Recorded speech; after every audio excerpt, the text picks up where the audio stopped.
ప్రపంచంలోనే అతిపెద్ద ఆధ్యాత్మిక వేడుక మహాకుంభమేళా ఉత్తరప్రదేశ్లోని ప్రయాగ్రాజ్లో జనవరి 13న ఘనంగా ప్రారంభమైంది.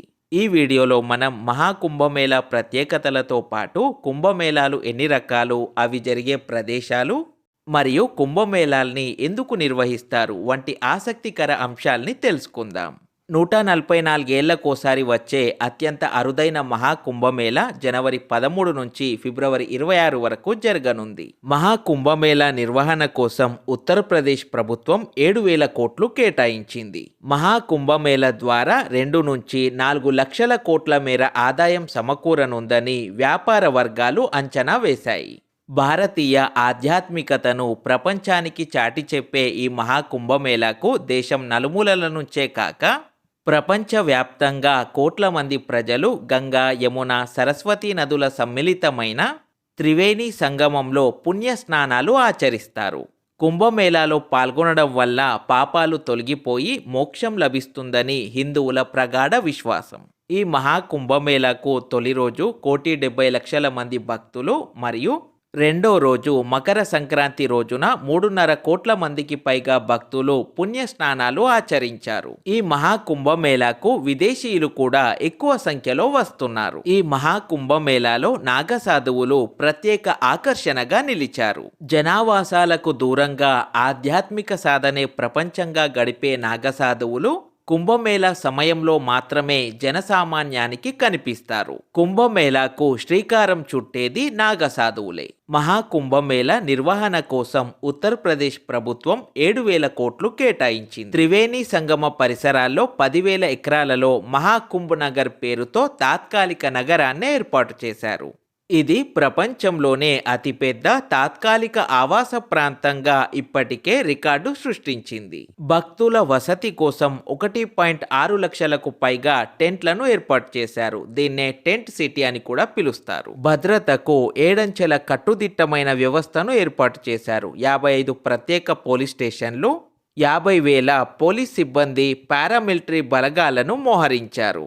తొలిసారిగా అండర్ వాటర్ డ్రోన్లను రంగంలోకి దింపారు. ఇవి 100 మీటర్ల లోతుకు సైతం వెళ్లి గాలిస్తాయి. అలాగే 120 మీటర్ల ఎత్తులోనూ గస్తీ కాయనున్నాయి. మహాకుంభమేళా కోసం ప్రయాగ్రాజ్లో 92 రహదారులు నిర్మించారు. 17 ప్రధాన రహదారులను సుందరీకరించారు. 400 కిలోమీటర్ల తాత్కాలిక రోడ్లను నిర్మించారు. 12 కిలోమీటర్ల పొడవున ఘాట్లు సిద్ధం చేశారు. కుంభమేళా సంప్రదాయానికి నాంది క్షీరసాగర మదనమని పురాణాలు చెబుతున్నాయి. క్షీరసాగర మదనం సమయంలో ఆ సాగరంలోంచి అమృత భాండం ఉద్భవించింది. అమృత భాండం కోసం దేవతలు, అసురులు పోరాటం సాగిస్తున్నప్పుడు అందులోంచి 4 అమృతపు చుక్కలు భూలోకంలోని 4 నదుల్లో పడ్డాయి. దాంతో ఆ 4 నదులు అత్యంత పవిత్రతను సంతరించుకున్నాయి. అవే హరిద్వార్లోని గంగా, ఉజ్జయినిలోని క్షిప్ర, నాసిక్లోని గోదావరి, ప్రయాగ్రాజ్లోని త్రివేణి సంగమం. ఈ 4 నదుల్లోని నీళ్లు కొన్ని సమయాల్లో అమృతత్వాన్ని సంతరించుకుంటాయి. అదే కుంభమేళా సమయం.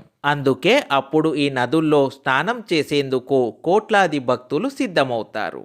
ఆ ప్రత్యేక సమయాన్ని బృహస్పతి, సూర్యచంద్రుల కదలికల్ని బట్టి నిర్ణయిస్తారు.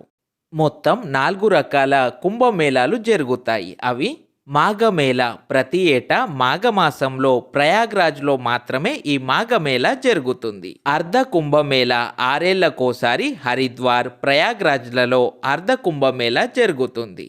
మూడవది పూర్ణ కుంభమేళా. 12 ఏళ్లకోసారి ప్రయాగ్రాజ్, హరిద్వార్, ఉజ్జయిని, నాసిక్లలో జరుగుతుంది. నాల్గవది మహాకుంభమేళా. ఇది 144 ఏళ్లకోసారి ప్రయాగ్రాజ్లో మాత్రమే జరుగుతుంది. 12 పూర్ణ కుంభమేళాలు కలిస్తే ఒక మహాకుంభమేళా. 45 రోజుల పాటు సాగే మహాకుంభమేళాలో 6 తేదీల్ని అత్యంత పవిత్రమైనవిగా పరిగణిస్తారు. అన్ని రోజులు నదీ స్నానాలు, పూజలు కొనసాగిన జనవరి 13 పుష్య పౌర్ణమి, జనవరి 14 మకర సంక్రాంతి, జనవరి 29 మౌని అమావాస్య, ఫిబ్రవరి 3 వసంత పంచమి, ఫిబ్రవరి 12 మాఘ పౌర్ణమి, ఫిబ్రవరి 26 మహాశివరాత్రి. ఈ 6 రోజుల్లో భక్తులు అధిక సంఖ్యలో వస్తారు. ఒక మౌని అమావాస్య రోజునే దాదాపు 10 కోట్ల మంది భక్తుల వరకు రావచ్చని అంచనా వేస్తున్నారు. అడుగడుగున ఆధ్యాత్మికత ఉట్టిపడేలా సాగే ఈ మహాకుంభమేళ నదీ స్నానం చేయడానికి మాత్రమే పరిమితం కాదు. మరెన్నో విషయాలను నేర్చుకునే వేదిక కూడా. దేశంలోని వివిధ ప్రాంతాల నుంచి వచ్చిన స్వామీజీలు, నాగసాధువులు, ఆధ్యాత్మిక గురువులు ఈ మహాకుంభమేళాలో పాల్గొంటారు. వీరు వేదాలు, ఉపనిషత్తులు, పురాణాలపై ప్రవచనాలు, ప్రసంగాలు చేస్తారు. ఇవి భక్తులకు ఆధ్యాత్మిక జ్ఞానాన్ని ప్రసాదిస్తాయి. మహాకుంభమేళాలో సంగీతం, నృత్యం, నాటకాలు, ఇతర సాంస్కృతిక కార్యక్రమాలు కూడా జరుగుతాయి. సాయంత్రం సమయంలో అర్చకులు త్రివేణి సంగమంలో ఉండే ఘాట్లలో నదీమ తల్లికి ఇచ్చే హారతుల్ని చూసేందుకు 2 కళ్ళు చాలవు.